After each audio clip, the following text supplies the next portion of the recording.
大家好，我们等一下正式开始哈。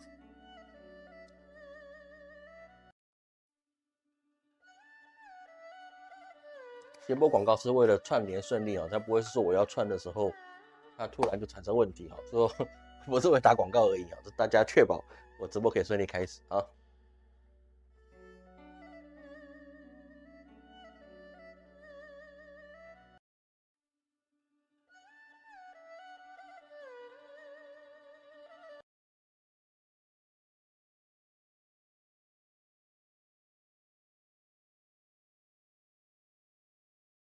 大家好，我陈老师，欢迎大家今天参与我们的直播。不好意思啊，那咳嗽一直还没好。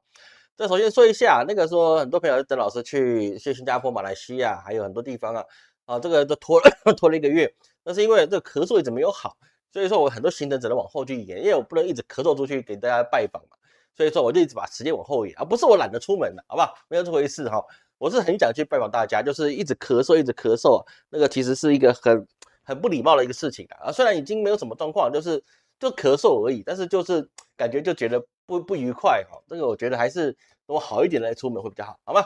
好，但是该去的地方我还是会去的。好啊，首先呢，我们先讲几件事情啊，比较重要的，就是说啊，老师我们在这个5月20号啊，就是下个礼拜啊，我们就要去把这个我们的补运法会啊，五方朝元天色补运离斗法会啊，结束报名了。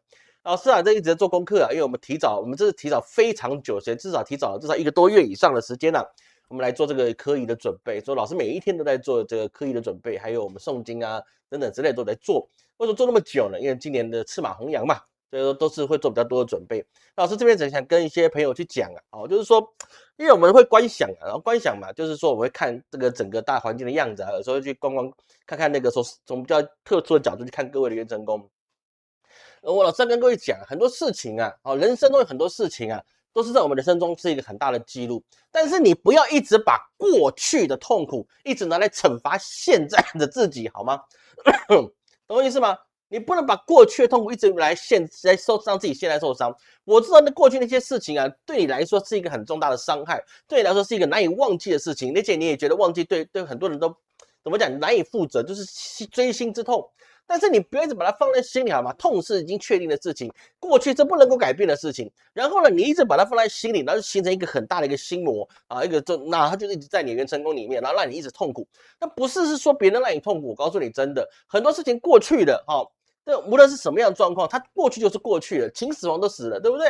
是不是？那个再激烈的战斗，2战、1战那些多可歌可泣的事情多了去了，时间过了就是过了，你不要一直把过去的事情惩罚你现在的自己，好不好？那过去真的是过去了，你来惩罚现在自己，不是让你自己更好过，也不会说让你痛苦之后你的罪孽消一分，或是让你自己痛苦，好像就是一个赎罪券的感觉。不要这样想，好吗？我们要创造美好的未来，创造更积极的未来。过去的错就是错，痛就是痛，我们知道这件事情它发生过，它真的发生过，是不是？你不要像台湾现在还有现在喊什么228，我觉得那也是很有趣的一个事情。228我们知道这些事情，我们可以记得这件事情，但是问题是在于是说228参与者都已经这他妈走差不多了，是不是？那你去喊那些干嘛呢？你好好过现在，好好过现在的人生，不要让你自己的心魔啊，这个心魔一直放在心里面，就是说我一定要让自己很痛苦，然后这个是我难以忘怀，然后呢3不5时就想那件事好痛苦，不要好不好？我们一定要让自己开心快乐。比如老师做法事的时候，好不容易把你驱散了这些业力了，好，然后你自己也把它凝聚回来，靠腰，你他妈让我做白工，我这个人讨厌做白工了，好不好？是不是每天诵经，然后看到我不能说是谁，而且我也看不到是谁，因为我们在做科仪的时候是一个大范围的一个进行，观想是大范围的观想，我们不会特别去看谁的名字，但是做了就帮你去驱散这些阴霾了，你不要把它弄回来，帮你驱散这些厄运了，你也不要自己把它招回来，这个是很重要的，好吗？好，提醒一下各位了，好不好？真的是要这样去做，好吗？镜头后面的金老师跑去量衣服了现在不在镜头后面。好，那我们开始啊。那主要是第一这个法会的事情啊，记得要这个礼拜要报名啊，不然就过了哈。第二个事情啊，是大家很关心这个汉他病毒。汉他病毒这个东西啊，其实很多人很焦虑啊，焦虑这些事情，因为这个东西啊，我们说白了，这是老鼠带来的嘛，广泛的意义来讲啊，我们广泛意义来讲，它是鼠疫，这是广泛的意义来讲。那么呢，这里面很多的事情就是说，这个病毒啊，很多人开始阴谋论啊，就是说这个病毒啊是从南极带回来，因为他们的这个旅程啊，是有途经南极洲南乔治亚州啊那个地方一直过去，所以说很多人说啊，这个病毒啊是因为气候暖化，所以从那个南极那边啊所带来的病毒，那导致了之后它现在有远古病毒，然后抗药性，说无药可医，说染了就会死啊，这个都是骗人的，好吗？没有这回事，好吧？这个都是错的，好吧？这个东西啊，现在已经有专家他们去分析这个疫病的来源啊，就跟各位讲清楚，我们讲科学，好不好？这个疫病的来源呢，大部分都是在于什么呢？在登船前，它可能在南美洲，比如说阿根廷就已经接触到已经感染的老鼠啊，老鼠它不可能就是海上钢琴师，对不对？那终身都在船上，没有，它也是会跟陆地上的这些物资还有老鼠去做交流。所以说就有可能是从阿根廷那个地方或其他南美洲的地方，哦，他去跟着旅客到行李里面或者物资里面接触到，然后呢就上到了这个船上面，所以才会爆发。那当然这个问题有没有可能从南极洲来的？很多人想坚持这个东西是有极大的争议的，我不能说100%没有啊，我们必须要去看一个科学事情啊，因为这个病毒它必须要有啮齿类，也就是它必须有老鼠当做宿主。啊，你才能够你才能感染到嘛。所以说，任何的病毒啊，都有它的一个媒介存在啊，你不可能说你没有媒介你就不行。比如说之前我们经历过那个新冠疫情，新冠疫情它是不可能透过呼吸去传染的，它经过飞沫传染的，所以说戴口罩是有用的，它不是说空气传染而已，它是空气里面的飞沫传染。所以任何的病毒它都需要有介质，你没有介质是不可能的。比如说艾滋病，比如说那些什么淋病梅毒，是不是？你没有接触，那你是没办法得到的。你不能说，哎呀，2000公里外一个风吹过来，蝴蝶效应，所以说那个带有 AIDS，然后就让另外一个城市人都中满 AIDS，这可能吗？不可能，对，它必须经过血液的交融，你吃口水还没事，要到血液黏膜上那些病毒才能够进去。所以任何的病毒它都有所谓它的宿主，它有一个传播的途径。但是南极洲上面几乎没有老鼠啊，对不对？没有，就是没有老鼠啊，没办法，没有老鼠生存的一个环境。所以说啊，基本上它可能是在其他地方，无论是阿根廷，无论是南乔治亚州，或是圣赫纳勒岛圣赫勒拿岛，好不好？这才会有的。所以说，在这个状况之下，喝个茶，我太激动了。那在这个状况之下，它是一个既有的一个病毒，那透过了那些船经过的地方所带来的，所以他们有没有去传染到南极洲？我觉得这个还比较严重一点。但南极洲没有啮齿类，是不是？你连那个卡皮巴拉都没有，那你要怎么传到南极洲呢？所以说这个阴谋论啊，或是一个末日论啊，我觉得这个东西啊就适可而止。南极洲会释放出来很多超级病毒，但是不会是鼠疫，好吧？不会是汉他病毒，它有可能是其他的。远古病毒有没有可能？我觉得是有可能的事情啊，但是你不会是汉他病毒，好吗？所以说，根据这些专家学者找出来，它叫做安第斯猪啊，意思就是说呢，这个猪啊它是有存在的，而且呢，这个病猪啊它是可以人传人的啊，这个听人传人想到啊，那个以前中古世纪那个鼠疫黑死病是不是在现在要复刻了？这个也不会啊，也不会啊，这个没有那么严重，人传人是可以传染，但是你必须很亲密的接触啊，你不能够是说你完完全全的呼吸就会传染，这个也不存在的一个事情。所以说啊，它很密集的接触，所以说船上会有感染到，但是不是那个游轮全部人感染到，好吗？他们是不是有些人感染到？对，那是不是全船的人都感染到，都是汉他病毒呢？也没有。如果有的话，它就幽灵船，好吧？那就变成飞天荷兰人号了，就是没有这件事情。那它的潜伏期啊，其实是蛮长的哈，大概快2个月的时间，它才会去潜伏，不是2个月才会并发，就是它潜伏期有1到8个礼拜啊，里面包含发烧啊、肌肉酸痛啊、呼吸急促。目前呢、整个船上确诊的人是8个啊，8个。那1-2千人在的这个船上面，你就8个人确诊，3个人死亡。那当然，我们台湾的同胞也在上面。所以是说，那些这个在4月21号的时候就已经下了23名乘客里面了，它也包含台湾的乘客。那我们的台湾的同胞也已经返国了，说不是什么这个问题存在，好吗？说各位去理解说，这个汉他病毒影响程度并没有这么大，没有是说我们染到了，然后呢就会岔赛啊，看那人传人。所以说这个问题我们先去了解。那第二个问题是什么呢？第二个问题就是说呢，现在世界各国比如说台湾呢，台湾最近无论台北市、新北市或者哪里的地方这个老鼠的状况是增加的。这是真实增加的，这没有办法去理解的。但是它不是只有台湾增加，世界各国，包括亚洲地区包括日本、韩国都是一样，香港也都是一样他说泛亚洲地区它的增加的数量是很多的这比过去增加很多。为什么呢？好，增加原因啊，是因为什么？这个第一个就是冬天变得比较温暖了啊，冬天没有像过去这样严寒。那第二个东西呢，这专家学者讲出来的，好，这个我老师有去做功课。那个东西就是什么呢？就是它的一个繁殖期增长了，因为你能够活动的时间变长了，所以是说呢，它就没有需要避冬，所以它就没有时间的状况，没有时间去说我必须窝起来冬眠的状况或休息的状况之下，那我就多生几窝嘛。所以说啊，在气温的问题啊，这个气候变迁的问题啊，它是影响到生物链的。说台湾现不是只有台湾现在某个或台北市现在老鼠变多，那是真的是有变多，而是整个泛亚洲地区啊。老鼠都变多了，而其他比较温暖的地方也是有，不是只有亚洲，其他国家也是有啊。比如说像美国现在有干旱，对不对？它干旱的状况之下，那你啮齿类你的生存环境就变得有点恶劣，因为粮食不见那么够，那它就有可能它受到长起来，可能又会消下去，那都是会有。那再来就是什么呢？再来就是说，整个生物链是有影响的，比如说猫头鹰、蛇哦之类这些猛禽类的东西也变少了，因为生活环境不适宜了。所以说啊，整个状况之下，台湾有没有可能爆发那种所谓的鼠疫呢？这个程度上是不容易的。为什么？因为这种鼠疫啊，在其实不能说是完全没有，那即使有，它也是透过那些老鼠的粪便啊，就是说它老鼠粪便干掉了，然后变成粉了，然后你要把它养起来了，然后老鼠大便养起来之后呢，你还把它吸进去了，然后或是呢，那老鼠的尸体腐败了，然后呢，然后变成灰尘，然后又养起来，然后你又吸进去了。所以说啊，它的传染途径啊，其实并没有这么的容易。它可以人传人，但是不代表它一定会变成像黑死病那样的状况去延伸。但是防老鼠这件事情啊，它的确是一个很重要的啊。比如说老师以前在那个我舅家，上次以前住的地方去做直播的时候啊，各位有看到那个老鼠从我后面跑过去，对不对？因为老师住山上。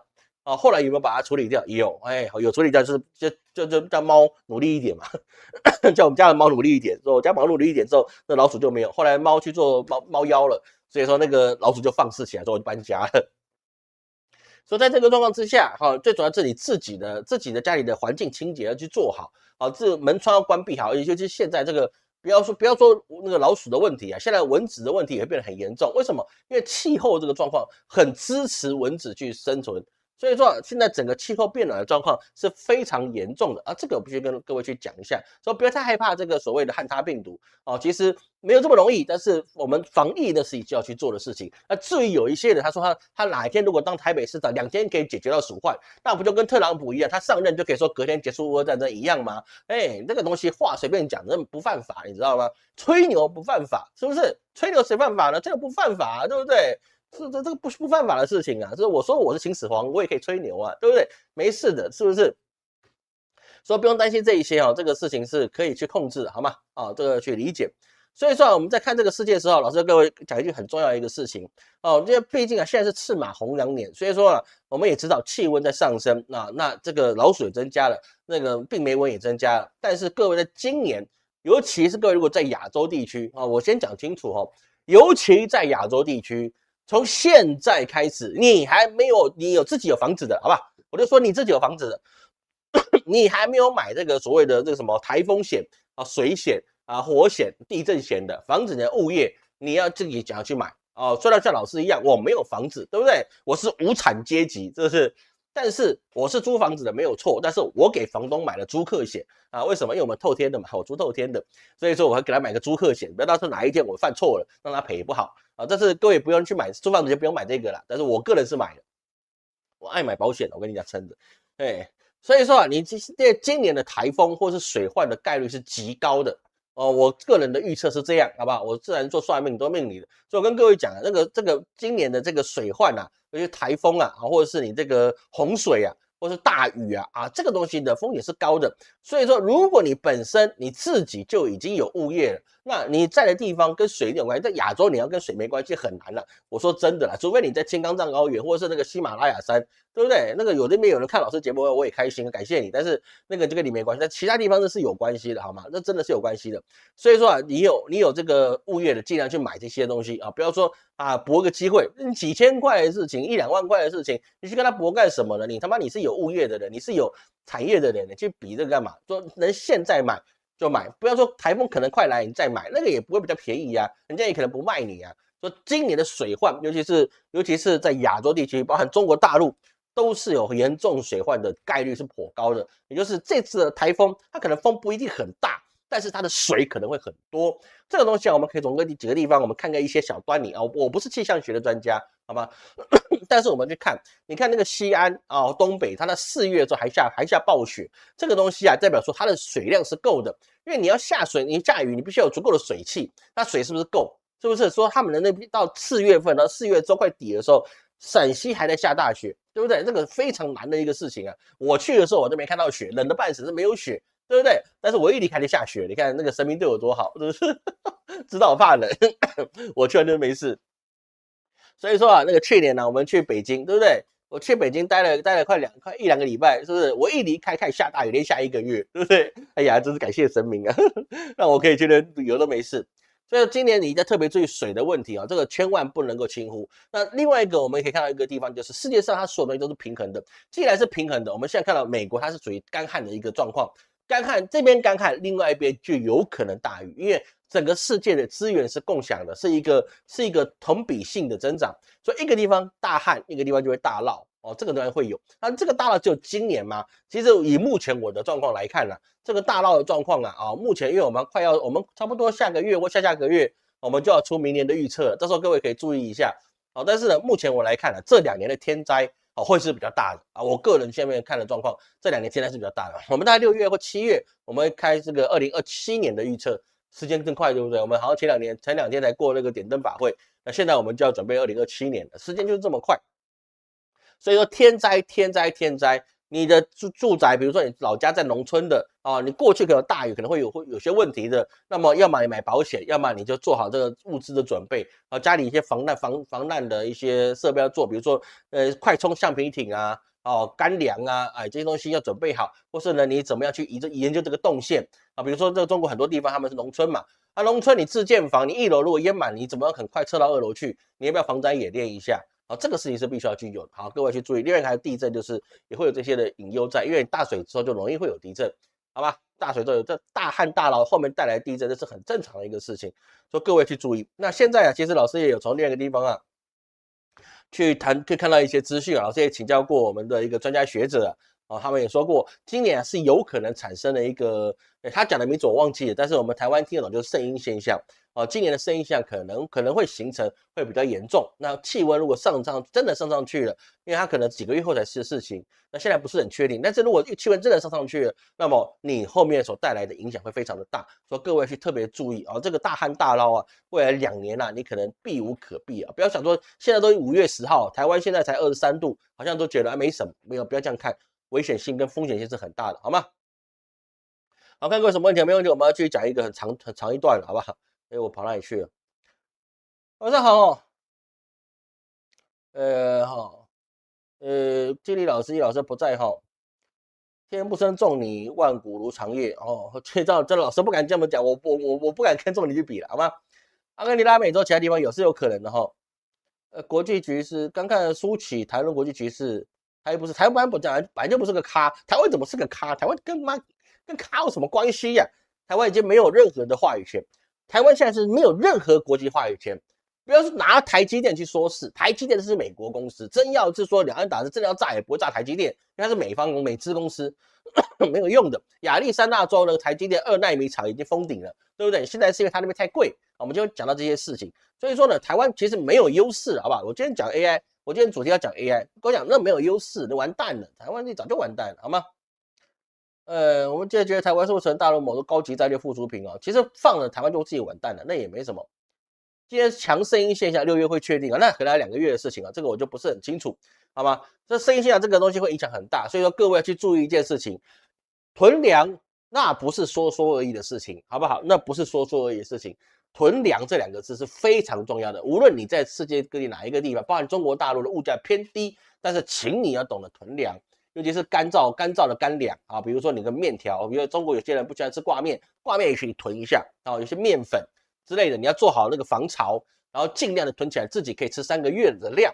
这个我很老实告诉你，如果今年真的是这么强的声音现象，如果真的被我乌鸦嘴讲到那个大旱大涝之后的话，加上现在能源危机，你后面种子你拿不进来，或者你的原油弄不进来，你没办法施肥，我告诉你，那个粮食的问题会持续好几年，那如果持续这么多年，你的粮价就是个问题，你没有囤一些粮，加减一下，那是不行的，好不好？现金的问题，它很多事情在处理到，所以说不要去想是说，哦，你这个世界会跟现在一样，今天跟明天一样，明天跟后天一样，没有。现在进到的事情是一个超级乱世，你以为和平的现在，其实已经是乱世了，好吗？这就是我们接下来要讲的一个事情哦。我最后回答一个问题哦，那怎么看短期黄金哦 ？AI 说有段时间囤黄金的土耳其、波兰，中国央行还在囤，今年买了26吨，很少。黄金要平衡一下，最近股市涨得高。黄金这件事情，我还是一句话，黄金啊，它是硬通货啊，因为科技必须使用在黄金身上。因为我们是有电力的行业嘛，我们这不是电力行业，电力的一个产业，我们能源产业上有电子的一个时代，你就必须要有黄金。所以黄金为什么是硬通货？那是因为工业跟科技都需要黄金，它就这么硬。我就是需要黄金，我没得讲，我一定要黄金来进行我自己的工业，进行我自己的一个科技的进展。所以说，它只要有黄金，它就是有价。那黄金的短期涨跌，那只会影响到暂时要去炒金的人，不然的话，它放10年那是一定赚的。因为它必须长期的去跟通膨挂钩，你设备卖多贵，黄金就多贵；你的电子商品卖多贵，黄金就卖多贵。它是一个连带性的东西，这个我讲了很多次。所以说，黄金你又愿意把它放10年，哪怕是纸黄金，就是放在黄金存折里面的黄金账户里面的，你放10年，你都肯定是赚。那有些人运气好，比如老师去年在讲黄金啊，我就算讲2年了，就你黄金一定要囤着，那囤的人今年至少赚50%。有没有夸张？对不对？2年前囤的，现在赚50%，有没有夸张？不夸张。有没有捐给老师？没有，对不对？是不是？对不对？偷着乐吧，你赚钱就偷着乐了吧。我告诉你，都偷着乐了，不要去担心短期的怎么。你现在短期如果看起来好像没有赚以前那么早，其实提早出手，它一定会涨回来的，因为它跟通膨是绑定的。你只要通膨一直持续，黄金就很难跌，它会暂时跌，它一定会拉起来。所以说，你去随便抓任何的10年，你都是赚钱的，没有赔钱的道理。No，impossible，好吗？哦，这个时候注意到哈。来，我们现在开始讲重要一个事情哦。今天最重要的事情是什么呢？当然不是什么巴以冲突，那个是其次。我们今天看到这个所谓的战争啊，它是个其次。老师今天跟各位讲是什么？我跟你讲 AI， 这个 AI 各位你要去注意去听这件事情。这个 AI 这个事情啊，哦，不是说你说你有没有去用豆包，或是你有没有 DeepSeek 有没有 GPT 的一个事情。现在各位注意听哦。现在我们之前都知道 AI 啊，它一定是要做什么呢？它一定要做一个叫词源。什么叫token 啊？一定要做 token。它现在中文名词叫做词源。词源是哪个词呢？啊，因为等下字幕可能会写错。词是诗词歌赋的词，好不好？这个造词的词啊。那源是一元两元的元，一元复始，万象更新的元，它叫词源。这个是变成它正式的中文名称。那过去我们叫它是令牌啊或代币，但现在正式的中文名称叫做词源。谁定的？当然中国定的啊。你可以不承认它，但是它对世界上是绝对有话语权的，这个我们必须去理解。那么词源或者 token 这个东西为什么重要呢？就是因为我们现在说大模型哦，它用了其实基本上它还是语言大模型哦。这个如果去理解到，因为它可以跟我们互动，它应该懂得我们的语言，所以它是一个语言大模型。那么在这个 token 战争里面呢，在过去啊，由 GPT 引领的时代的开始，那么这个所谓的 token 的消耗啊，一定都是由美国、欧洲这个地方大量的消耗，那个是没有问题的，因为他们在研发，说它是很正常的状况。但是各位你要去知道，那是2025年那个肯定没有问题。比如是说，我举个例子跟各位去听哦，这个啊，我们按照这个数据来看呢，哦。在2024年啊，这个美国它可能占全世界的 token， 它可能就已经占了60%到70%。为什么？因为大语言模型是它独有，就 GPT 有，那时候没有 DeepSeek， 对不对？DeepSeek 是2024年出来的，我记得好像是吧？2024年吧，应该是2024年出来的，应该是吧？好像是。所以是说啊，它那个时候之前都是由美国那边去做，但是我们看一个很实在的一个数据，好不好？实在一个数据。在全球10大的 AI 模型里面，它总共在2026年2月，他们总共消耗多少 token 呢？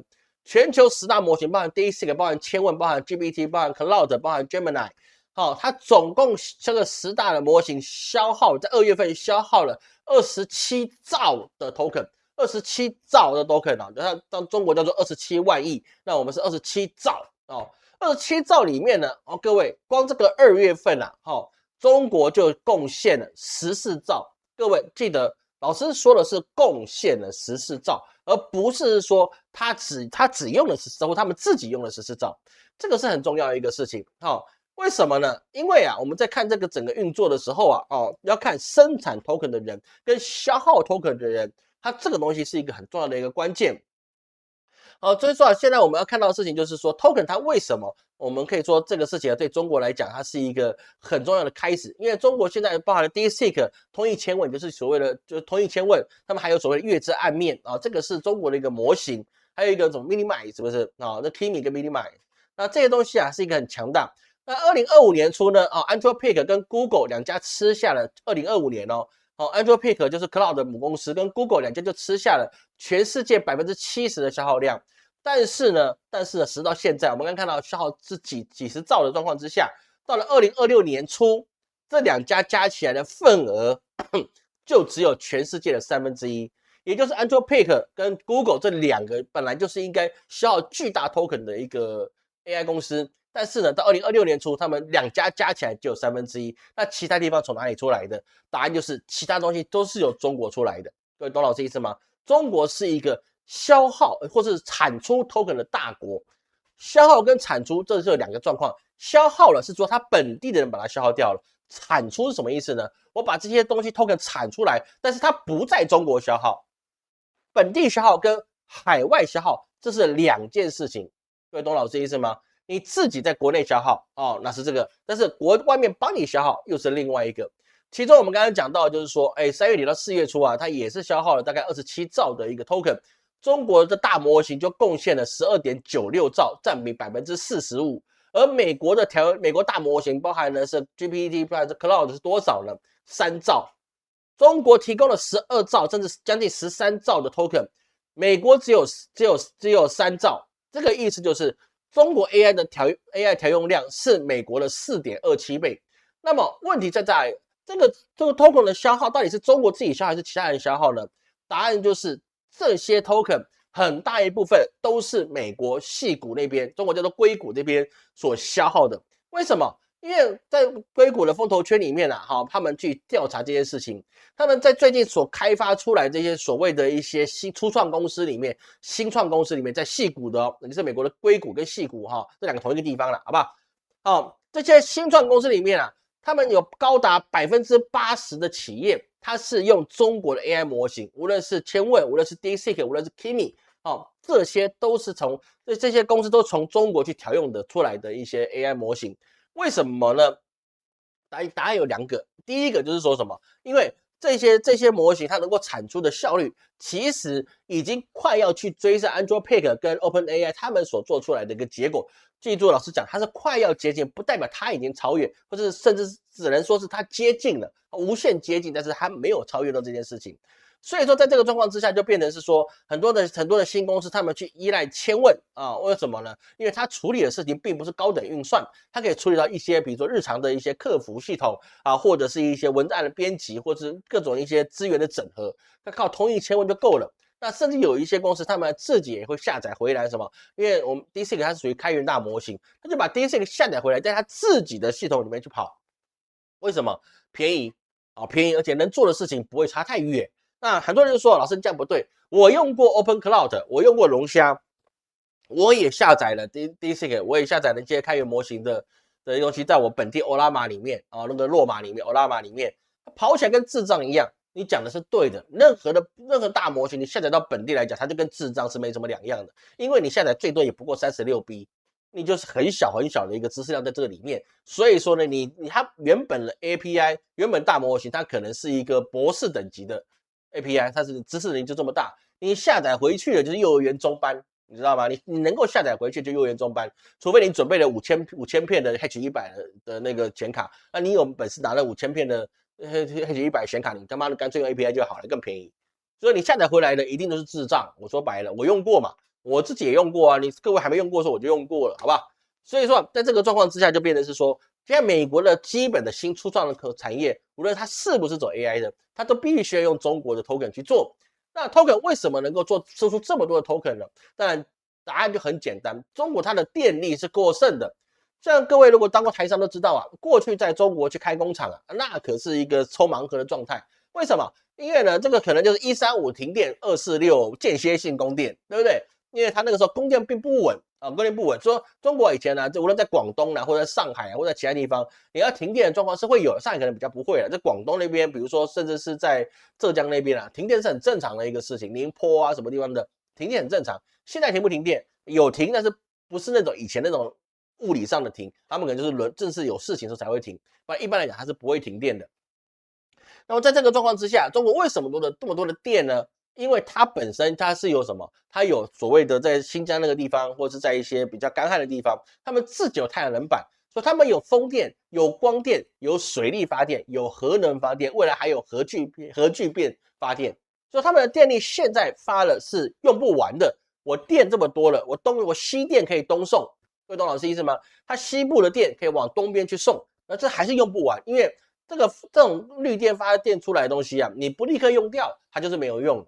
那对不对？就没有用了。你送出去，别人没有用掉电，这是没办法的。所以说，有人说啊，那个电力公司可以长电啊，这个东西啊，就是愚蠢至极，好吧？我没有说谁啊，有人讲对号入座，那是你自己感觉有感觉。但是我觉得，如果有人说啊，那个发电之后可以长电那个是愚蠢至极，好吧？不要支持他，那个人是愚蠢至极。谁我不知道，我做梦梦到了，好吧？所以说啊，中国现在可以把它的西电东送，但是还是用不完，就是用不完，因为现在经济也没那么好，是不是？你也用不完。那怎么办呢？电力能不能去卖给其他国家呢？可以，但是不划算，因为你还要做一些电力设备，输送过程中还会有很多产生一些损耗。那么很简单的状况之下，他就把它原本发电出来之后用不完的电变成什么呢？变成 AI 发电。因为我本来发电发不完嘛，就发电发完了，我就用不完了，就把它给 AI 去用电。那 AI 用电之后呢，它就把它变成什么？变成 token。所以说呢，它把电力变成算力去卖给了美国地区。这样各位懂老师他在讲什么了吧？说中国有很多东西是你在台面下你以为他是傻瓜，但是没有啊，没有，他其实他做的事情啊，让你意想不到。他把电力变成 token 卖给美国，那本来不用去，本来无法卖给别人的东西，它变得可以卖了。那不是开玩笑嘛，是不是？本来不能卖了，就只能浪费掉的东西，现在变什么？变废为宝了。那这个事情就是两说。而且最重要的是什么？绿电对于中国来讲，它发电成本便宜。我们随便拿一个东西来讲好了，你发1度电，中国成本可能是我们算人民币去计算的话，大概可能是0.1的这个人民币哦，那大概就0.0，大概就4毛钱台币。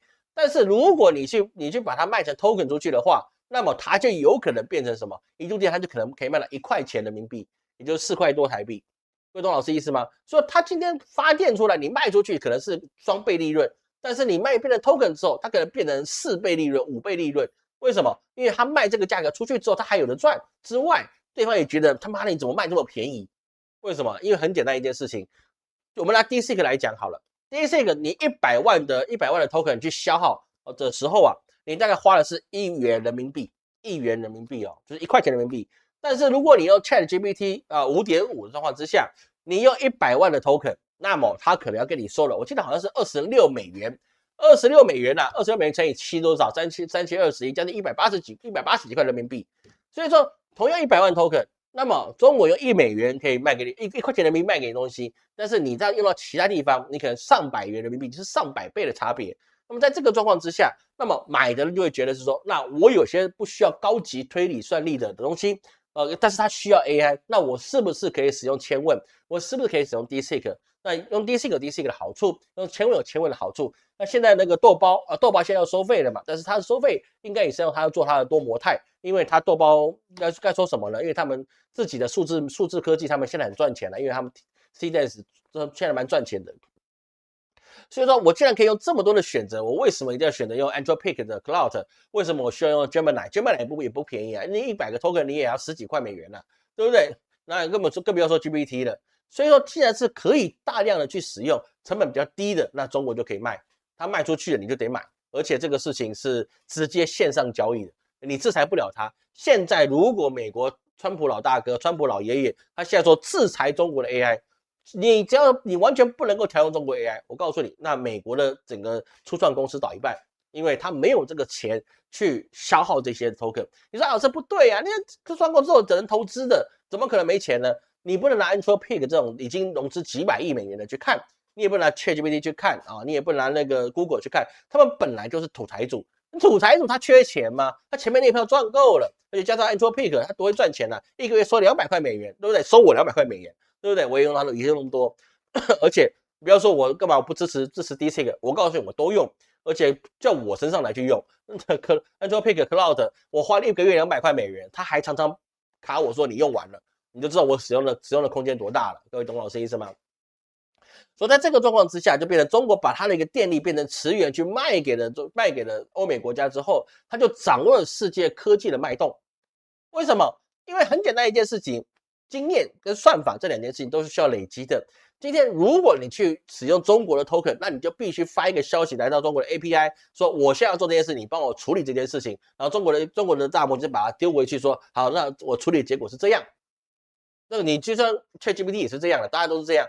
你就必须有来有往，然后去帮你解决这个问题。那么解决问题之中，它是不是就可以凝聚它的经验？有了经验，它的一个成长空间是迭代，是不是就快了？所以中国的 AI 为什么会快？好像在去年吧，去年出来是前年还是前年的时候，我跟各位去讲过，豆包之厉害啊，它是天下无双。为什么？因为它回应速度非常之快。那早期豆包还是使用的是 DeepSeek 的核心，但是它现在不是用它自己的。所以说现在整个在去做运算状况之下，你 AI 中国可以掌握到全世界各国你所需要用到算力的地方，都可能有中国的影子。而且各位可能还没有注意到，中国不是只有豆包，也不是只有 DeepSeek， 也不是只有创意千问，也不是只有 Kimi 暗之月面，都不止。现在连小米那个就是卖电锅那个小米卖车卖电锅那个小米，它都自有 AI 大模型。它的新的大模叫做 Mimo 2.5 Pro。我还买了，你知道吗？我用量实在非常大。为了给各位未来有很多的事情，我现在必须打基础，所以说我每个月用 AI 用量是非常的高，那可以说是真的是很巨量。因为很多事情各位现在看不到成果，但是我一定要先去准备，我不先去准备，那各位以后要用的时候不就用不到了嘛？所以说这还是要先去做的啦。所以在这个状况之下，就变成全世界都需要用 token， 那么中国就可以掌握整个世界迭代的发展。那问题就来了。老师，你既然跟我讲中国的 AI 如何好，大家如何去用它，但是王者依然是 Anthropic 的 Cloud， 王者依然是 ChatGPT， 王者依然是 Gemini， 你怎么说？我说这个事情就是这么说，告诉你为什么呢？其实啊，现在它模型在迭代的一直不断的成长啊，很多人说啊，这个是不是你的知识量提升了，说你问的事情越来越精准了，所以是说呢，它的模型就会一直不断的往上去，不是这个样子的，各位。在 AI 训练呢，它是有一个逻辑在的就是 RAG， 就是聚合式的一个知识。就是说你过去啊，比如说在 Anthropic 或者是在 ChatGPT 或者是在 DeepSeek 都一样，你一开始啊，你要让这个模型有知识，你可能就怎么样呢？把书给拆了，然后呢一个一个扫描进去，然后再做 OCR 光学验证，然后把这个知识啊喂给 AI 啊，包含我们现在看到的，比如说是那个什么叫什么 Luna 啊，或者是你其他 AI CG 也都是一样。你要生产 AI CG， 你就必须喂图，对不对？你没有给它图，它怎么去弄呢？语言大模型也是一样，你没有给它知识，它哪来的知识？你总不能不能收维基百科而已吧？它是有收维基百科是没错，但是你不能什么垃圾新闻都放进去吧，对不对？所以它必须有很多的在我们初创公司的时候啊，都把这些书籍拆开来，它不断扫描进去，去喂给这些大模型。那我们自己能不能做这件事情？不行因为 API 属别人的，所以说我们不能够自己去训练这个模型。不要说不行了，可以了，这没有意义了你调用它就可以了。所以就变成是说他们要足够的这些知识，到现在够不够？够。但是呢，你会发现一件事很有意思的，就是什么？你的模型一直不断的迭代，但是呢，它的售价并没有提升。比如 DeepSeek，它自始至终都是1块钱人民币，对不对？没有变贵啊。千问它从千问 Max 跟到现在千问 3.6， 价格还下跌了，还下降哦。你新的东西还比旧的还便宜，这怎么可能这事情发生呢？有这个可能事情发生的，是有的。听我跟你讲为什么？因为过去我们在使用这个 AI 的时候，我们发一个讯息过去，然后它回答给我们。但是过去的模式是什么呢？过去是这个 AI 模型里面好像住了1000个大博士1000个大博士。然后呢，这个博士你发一个问题给他们的时候，他们1000个人开始想办法告诉你说这个答案是什么1000个博士全部动起来了，对不对？然后告诉你答案是什么所以说呢，为什么 AI 有人说过你发一个 hello， 它可能就烤熟一只鸡，原因就在这里。因为你问一句话，它可以全部给你调动起来，然后为了找到你这个最适合你的答案。这是过去的大模型是这样，但是现在耗能没有这么多了啊。现在大模型啊，我们举 DeepSeek 来讲好了，DeepSeek 一下比较明显，因为它是开源的，比较明显可以讲这件事情。就是说啊，你现在就问一个事情，今天天气如何？那么你这个问题进到这个大模型之前啊，它还会有一个小程式，它也是一个小模型，它会判断你这个事情该由谁去解答。那1000个博士里面啊，有那个是专门负责今天天气的啊，他去问他啊，说今天天气如何，甚至是说这个事情网络上搜寻就有了啊，我不用去找这些博士，我直接连到我已有的这些快取知识，我就告诉你答案了。所以说我后面的能源消耗有没有消耗到？我就没有消耗到了。所以说就变成是说，为什么现在很多的，尤其是 V4才出来哦 ，V4 Flash， 然后之前 GPT 的 GPT-4o 哦，他们反映出为什么可以这么的快？原因就是因为它根本就没有进入到大模型里面，它进入到一般的快取模型里面的时候，你问他直接回答你答案，因为他已经有答案了，他不用去思考，不用去推理，他直接给你答案，说基本上是反射动作，说它速度非常非常的快。那反射度这么快，那就基本上就不需要什么电力去维持它的 token 的一个消耗。各位懂老师意思吗？所以现在他们做的事情就是，你前面比如说我们举个例子来讲，千问 Max 它的价格是千问3.6的，大概是2倍啊，那个算1倍了，就是它的 double。原因就是因为你问千问 Max 的时候，他一问出去就全部1000个博士开始交头接耳给你答案。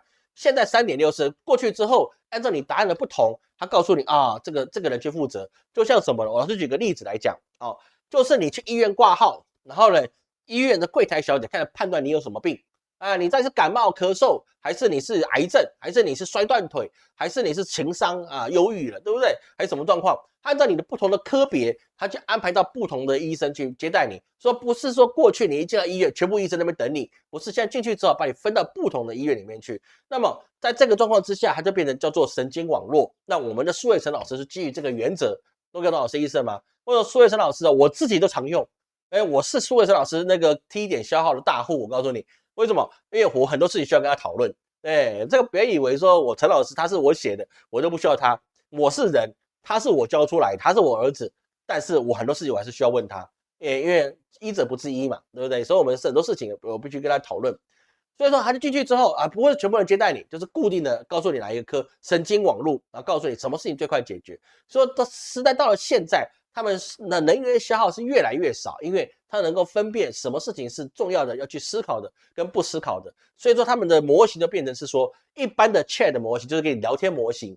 就很快的应对的模型。另外一个就是 deep thinking， 就是他所谓的这个深度思考。深度思考的话，他就把它丢进去啊，那慢慢的透过这个问题决定他要调用5个博士、10个博士还是20个博士，然后给你这些答案。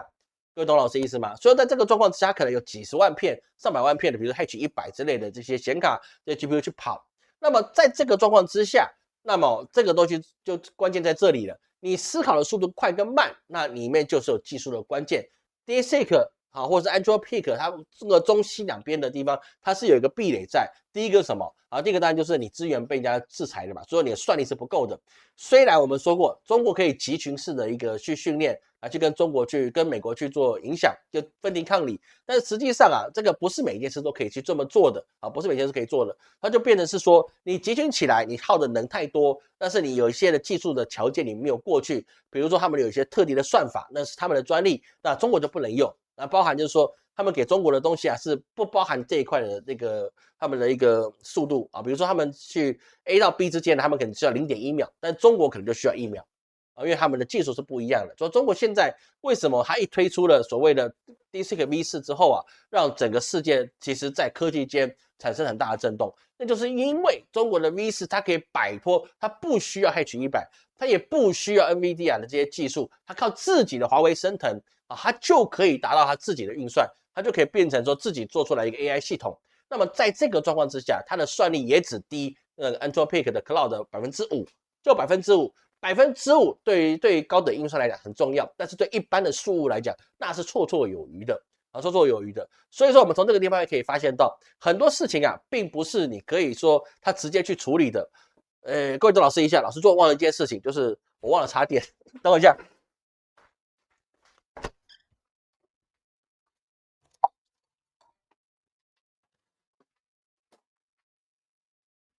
我忘了给我电脑插电，我电脑最近很夸张，对不对？我也觉得很夸张，但是真的是忘记插电。他现在跟我讲电力不足，害我吓一跳，赶快插回去。金老师不在我身边。哦，OK，好，恢复。好，恢复了，应该恢复了吧？好，各位应该没有卡住哈，应该没卡，应该没卡。我觉得应该是没卡，好不好？没电还真重要。所以在这个状况之下，我们就发现是说啊，你今天如果中国已经可以产生这个状况了，它已经可以完全自主的做出这个 AI 晶片了，那么未来中西两方基本上鸿沟就变成各自去努力，各自去运作。因为按照中国现在的算力，它可以很短的时间之内，你可能在1年或2年之内，它就可以突破这个算力的界限。那么那剩下差了5%的一个界限呢，它就可以去克服掉。我相信这个是没有问题的一个状况。所以说我们看到这个事情很重要的是什么？马斯克他原来的 XAI 哦，他就把它取消掉，不搞了。哦，马斯克他不搞 AI 了。之前他说做 AI 他们自己车上要用，现在也不搞了。为什么？因为他做出来一个机房利用率11%。那后来他说不搞了 ，Anthropic 立刻就把它买下来。不知道说算买算租了 ，Anthropic 就是把那个马斯克的整个的那个机房买下来，然后呢瞬间应用率到100%，里面有我的功劳，为什么我也用？所以我们就发现很多事情啊，并不是说我们在这个日常生活中什么都没有感觉，然后世界就会这样下去。没有，整个世界包括 AI 世界都进行很大的洗礼跟变化。中国已经提供了全世界大概60%以上的算力的时候，那么你就没办法跟中国去叫板。这个我们不要跟我讲你有民族意识，你爱台湾啊，台湾听我不管你怎么想，但是现实的状况就是什么？中国掌握了全世界1半以上的算力了，你告诉我它未来的 AI 强不强？就很简单这件事情。那么台湾有什么？我们期望未来不要停电嘛，接下来暑假了不要停电是最好的。那除此之外呢，那是不是有问题啊？那个问题是比较大的，好吗？那各位去注意，整个世界已经产生了很大的变革了。OK，我们看各位有什么问题啊？要赶快先停，不然来不及了。泡面面线哦，这还好。OK，我半导体基金横空出世，涨好多。老师怎么看？半导体基金横空出世，我没有看基金，我不知道对不对？最近有点忙，我没有去看那些基金啊，我没有看，我不是很去理解这个事情，好不好？而且我还是认为你要注意的还是2件事情啊，能源危机、粮食危机这2个一定会是一起来的这个基本上是不变的真理。你有能源危机，后面带来就是粮食危机这个是一定的，好吗？讲到中日这2年必有一战吗？日本现在要打仗，我觉得他这个纸老虎，我觉得他要打仗有困难我说真的，那个是有困难的一件事情啊，因为他又吃的也不够，那油也不够，那你既没有能源又没有粮食，你跟他打个毛啊？你中日之间从甲午海战一直打下来，日本可以胜利的原因是因为它的明治维新，它的一些改革开放，导致日本它有很强大的国力、很大的科技，足以去胜过满人的大清王朝。所以是说，在中国甲午海战那中国就吃了这个官僚技术的官僚问题的亏。但是如果中国它只落后日本一代的话，当时甲午海战就日本败了。可是中国还是拿大刀砍鬼子的状况之下就不行。你拿这个郑成功时期的那个战船去打近代的这个日本铁壳船，那你是不是一定输？一定输的嘛，那一定输到一个没皮条的事情啊，对不对？那日本现在没办法，因为日本落后中国了已经不止2代了已经不止2代了。我们去看这中东状况就知道了，你就知道日本其实你要跟中国有一战，他们就算愿意他们也不是对手，因为他们一动手就是亡族灭种，这个几乎没有疑虑，好吧？几乎没有疑虑。其实中国对日本现在很简单，他就等日本把核武器亮出来，那么他就有理去处理你了。各位懂我意思吗？中国不是傻子，那养寇就是把它寇养大，你打下去你才有师出有名啊！你不能像汉武帝对不对？跑去那边要睡人家太后，对那个不行是不是？现代战争的那个出兵的合理性，那么你现在已经违反了，是说你这个敌国条款，后面你有违反了核不扩散原则，你做出核弹来，难道中国就会怕吗？没有在怕的啦，日本有核武个屁用，金小胖他也有核武，你觉得中国怕他吗？不怕嘛，对不对？日本的核武对中国基本上那只有互相尊重的空间，但是你没有对中国没有威慑力，因为中国不用靠核武，你就可以把你吊打起来了，对不对？他不用核武就可以吊打你，他不需要靠核武就威慑日本了。那日本有核武，你难看的是世界核能组织，因为日本只要核武出来了，全世界都可以视这个所谓的核不扩散条约如废纸，每一个人可以研究核武了。你比如说伊朗了，对不对？伊拉克才可以有核武，对不对？叙利亚也可以有核武了，为什么不行？哎，他妈的，你的日本都有核武了，凭什么别人不行？所以日本就变成犯天下大不讳。那么中国要去处理它的时候，那他妈师出有名。说不要说日本有了核武，然后中国就变成瘪三，那也不可能，人家不需要靠核武就可以帮让你返回瓷器时代了，好吗？这个是很正常的一件事情。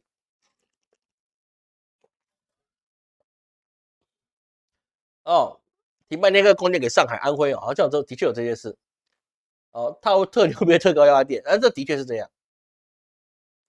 哦，这日本其实没什么问题了，好吗？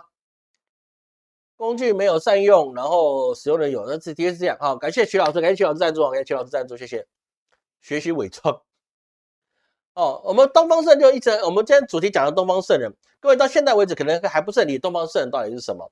东方圣人就是在东方里面，它会有个决定世界走向的东西。各位，这个东方圣人啊，老师在这边跟既然那个谁，我们杨富雄有提了，我们就说一句，东方圣人，老师就觉得那是中国即将会接管你整个大部分运作的 AI，它就会视为东方的圣人，因为刚才讲到了，世界一半以上的 token 都由中国产出了，而且你根本切不断，你只要一切断了，你自己的研发成本陡高，biu biu 起来。不是每一个人、每一家公司、每一个月，你都可以去花个几千块美元或几十万美元去做 token 的消耗。你要去研发一套系统，你没有花个几千美元，你是研发不起来正经的系统了。你不是说你用个一般的 website 啊，不是正经的一个可以用的一个系统，你没花个几千几万美元的 token，你是做不起来的。做起来了，那你也运作不了，因为后面还有优化跟维护。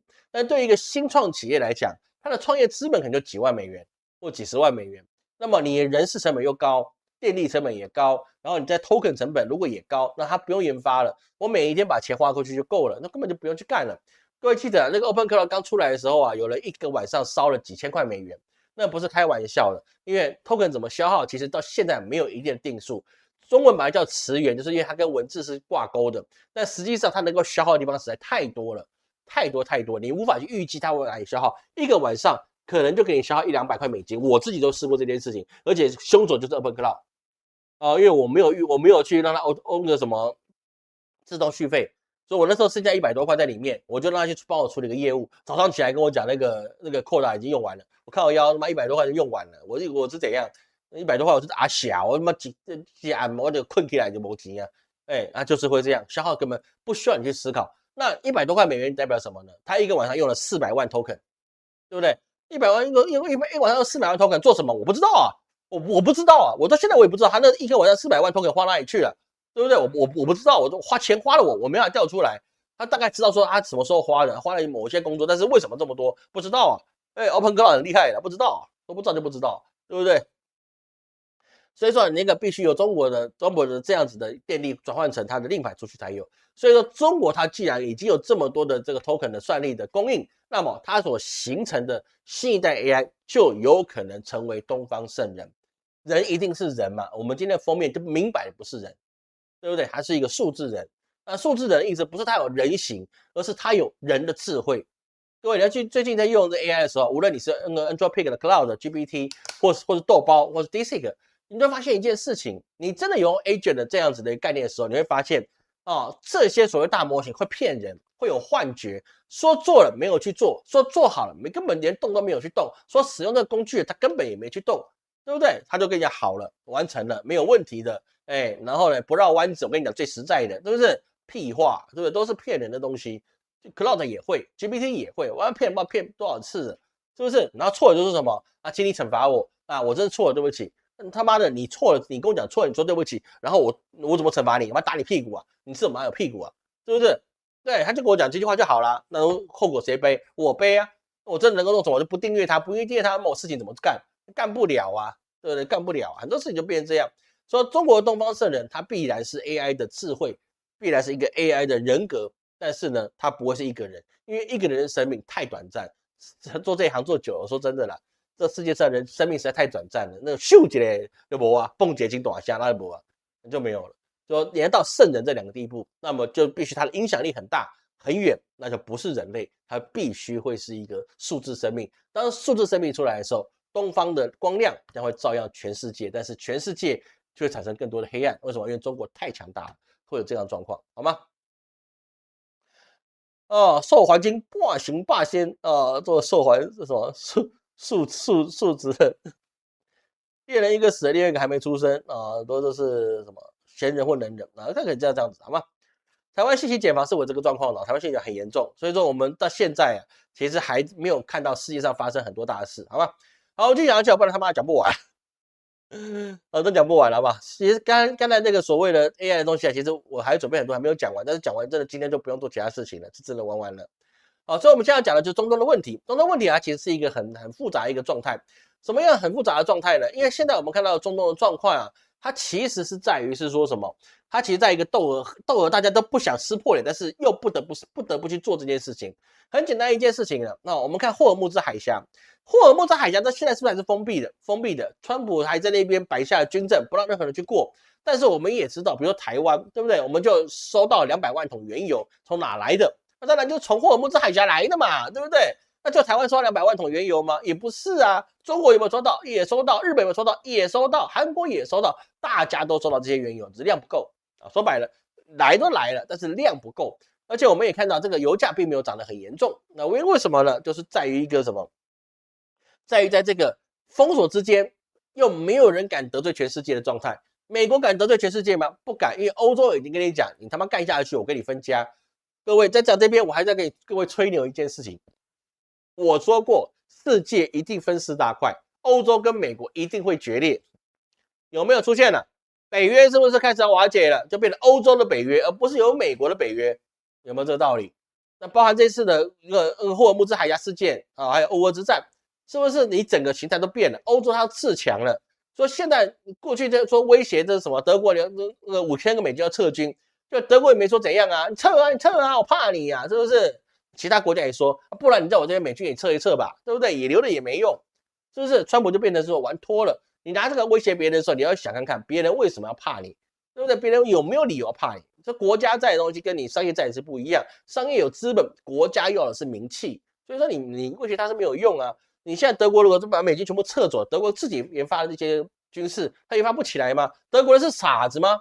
德国它可以研发自己的军工产业对不对？为什么要靠你美国呢？我给你买美国的东西，你不见得会送给我来对不对？你看看台湾买那么多军备，他妈哪一个送来的，对不对？有不多，是不是？比如那个什么车子送来了，对不对？那其他东西来了吗？没有，那暂时不来。但是我们总统说很重要，让我们相信那个会来吧，好不好？我就说相信他会来。最重要就变这样。所以说你整个霍尔木兹海峡就变成是说，你明面上你不能来比如说他把那个 AIS 关掉讯号关掉，我就变成静默通航过去。我就静默通航过去，就是说这个船，这个海面上面没有这艘船，因为我没有发这个讯号出去，所以说我就偷偷的绕过去，偷偷的霍尔木兹海峡前后不过30公里的宽度，难道别人看不到吗？看到了，怎么样？荧幕上没有你眼睛看到不算海市蜃楼对不对？我根本没看到，所以说呢，两边缴钱或是缴一边的钱，那这个东西就变成过去的空间，所以现在就变成是说呢，海峡没有变成完全的死水。而是什么呢？而是一边的顺水推舟，另外一边呢是睁一只眼闭一只眼。伊朗顺水推舟就是你交一点钱给我，我就放你过去，告诉你哪里没有水雷。那美国呢就变什么？睁一只眼闭一只眼 ，AIS 没有，代表它没有这个船，所以说你过去，那你只要雷达上没有，我就没看到，没看到那就没有这艘船，所以就变成是说有些事情不能破。但是现在有问题的地方在哪里？有问题的地方就在于是以色列。以色列跟黎巴嫩现在其实打来是非常的严重这两天呢也是死了几十个人，伤了几千个人他们战场依然很严重。这实际上就产生一个问题，伊朗不会去帮黎巴嫩，那是因为什么？他要等美国发动攻击。美国他会不会发动攻击呢？他在等伊朗会不会调开来兵力去打以色列就变成螳螂捕蝉，黄雀在后，大家都等是说谁先动手，这是一个恐怖游戏，就是最亏的谁？最亏的就是以色列，因为他跟黎巴嫩去打，就代表是说他的军备一直往前面去输送，是不是？那黎巴嫩如果打回来火箭弹，那么你他妈又要去预防，所以说呢，就变成是说久战之师你一定是兵疲马困。那对以色列来讲，我不打不行，打也不行。如果我停火了，我自己可以恢复元气，但是真主党也可以恢复元气，黎巴嫩也可以恢复元气。那伊朗本来想把他拖下海的，让他来打一打加入这场战争的，然后让美国去偷他家的，伊朗也按兵不动。那伊朗按兵不动，难道他就在家里闲着那边吃手抓饭吗？也不是，他按兵不动，他难道不能够继续在他山底下面制造出更多的导弹吗？说这样就变很危险，就是什么？美国的军力真的越积越多哦，他开始准备要去夺岛，但是呢，出了几次之后也被打回来，代表着你夺岛这个东西是概率不高，但是你能不能不打也不行。所以说，美国我相信他们的军事专家已经在憋大招，要去准备打这件事情。那你要打，那么你就要拖时间，拖时间呢，世界经济拖不起，美国的经济也拖不起，因为现在已经超出了这个所谓的这个国会限制了，对不对？你川普要打，你就只能打闪电战。好，打完3天，打完收兵，然后就宣布战果，然后我赶快把这事结了，我回国会里面去交代。但是问题是，现在有没有这个时机呢？有这个时机，所以说我们要去看啊。现在节气已经交了，对不对？交了节气之后，在这个月里面，大国如果没有出来斡旋，那么就是打。因为我们说了，上个月休息，这个月就打，那这个月打的概率是比较高一点的。那要打，一定是打快速战啊，因为世界拖不起。你太打带下去，你再次封锁这个海峡，而且是严格封锁的话，第一个倒的一定是欧美的企业，因为其他国家，第一个他们第一个就要么就消耗不多。要么另外一个是什么？他自己有储备，比如说中国、俄罗斯，他们自己有储备的东西，他怕你不成，对不对？你掌控了3成的原油，但是俄罗斯它给中国不够，但是可以用啊。原个哈拉克那个什么斯坦国，对不对？他就可以这个给中国啊，不够。中国有没有？中国也有油田的，中国的有石油自给率有20%啊，各位要了解啊，中国不是没有石油啊，中国是有石油的，它只能自供应20%。那其他的必须靠各方面来去补这个原油能源的缺口。所以现在最大的对中国的问题还是粮食，因为接下来的气候会是一个比较大的挑战。那气候产生的问题，粮食就产生问题。所以说还是一句话，囤粮啊，囤粮那是很重要的一个事情，好吗？啊，不好意思啊，今天后面还有一些没讲到，但是我必须在这边停了，因为我们的直播时间快到了。看看各位什么问题？什么问题？我切哪里去了？画面跑哪里去了？哦，好，大家好，没什么问题哦。吴王无定，定乾坤来自田中第一人，好把旧书多读到，一言一出见英明。吴王无定那个在后面那一项，后面那一项，那世界已经灭亡了。我猜那个时候世界已经灭亡了吧？我猜吧，那个大概是这样吧，好吧？我们这边很久没更新了，未来也不大会更新了，因为这更新有意义吗？不知道各位你觉得我这个有意义吗？那已经是下一个次元的事情了，就是毁灭重生后的世界，我们还去看它干嘛呢？对不对？华夏五千年历史不是衰老，然后说结晶会传下去，那是传下去是可以传的，就是我们有迷人的老祖宗秦始皇嘛，车同轨，书同言嘛，书同文嘛，对不对？所以说那历史朝代怎么换啊？那汉文就是汉文，汉语就是汉语，那文字一直流传下来，大家都可以沟通，那是一个很重要的一个事情，好吧？好，那最后提醒一下，我们那个5月20号，我们举办我们的这个法会啊，补运法会。那报名还没报名的，就要最后一个礼拜你把它报名了，好吗？早点把它报名了。还是提醒各位一句，过去在人生中我们遇到了很多的伤害，你不要在这个时候继续伤害自己了。老师每天帮各位去诵经、做功课、去做观想。老师看到有些朋友啊，就是一直把过去事情伤害到自己，最近应该有好多了，因为我尽量帮你去消啊。知道你最近有时候可能就没有想到这些事情了，可能被其他事情盖过去了。那是神明给你机会，你不要我一没注意，然后你他妈又把那些糟心事又回想起来，又形成一个新的心魔。你他妈一天到晚要做白工，很好玩吗？对不对？你他妈花了几百块，那一直让我做白工干嘛呢？对不对？你花了钱，然后我他妈付出了劳务，然后呢，你事情一直把它重复出来干嘛？对不对？人要开心，开心的是我们先放下过去，过去我们不用去否认过去的伤害，黑历史它都存在，但是你不要来惩罚现在的自己。你过去的失败不会希望你现在痛苦，你回到你过去，你会说，我希望我这件事让我一辈子痛苦吗？不会嘛，对不对？你希望你会想说这个痛苦的原因，那是因为你认为你在赎罪，但是你没有啊，你因为过去感到惆怅、痛苦的事情时候，你没有赎罪，或者你也没有因此而把过去的事情减轻啊，没有啊，你他妈只是让现在痛而已啊。因为你伤口好了，每天不断戳他2下，说我要记得我上次被剪刀啊，我以后用剪刀要小心。然后呢，为了要记得我以后用剪刀小心，所以我每一天我都把那个伤口剪开一次。靠腰，你他妈是对的吗？不对嘛，对不对？要记住这个事情，就看着这东西，它存在，以后我用剪刀小一点，而不是说，它好了啊，我要借这个事情再拿剪刀，干你俩再剪开一下，行吗？不行，好吗？不对的，好吗？这个事情要搞清楚，好不好？你人生要往前看。好不好？不要浪费老师给各位的努力，不要让神明的恩典。对，老师努力也要神明承恩，神明帮你驱散了，然后你要把它聚集回来，那不干嘛呢？好玩吗？不要这样，好不好？然后这里废话了，好不好？跟各位讲一讲这个废话。好，没有问题哈。那感谢各位今天的收看。然后在接下来我们下个礼拜我们会继续更新，最近短视频更新比较多，那希望各位有空的话点个赞吧，好吗？感谢各位收看，我是陈老师，我们下次见。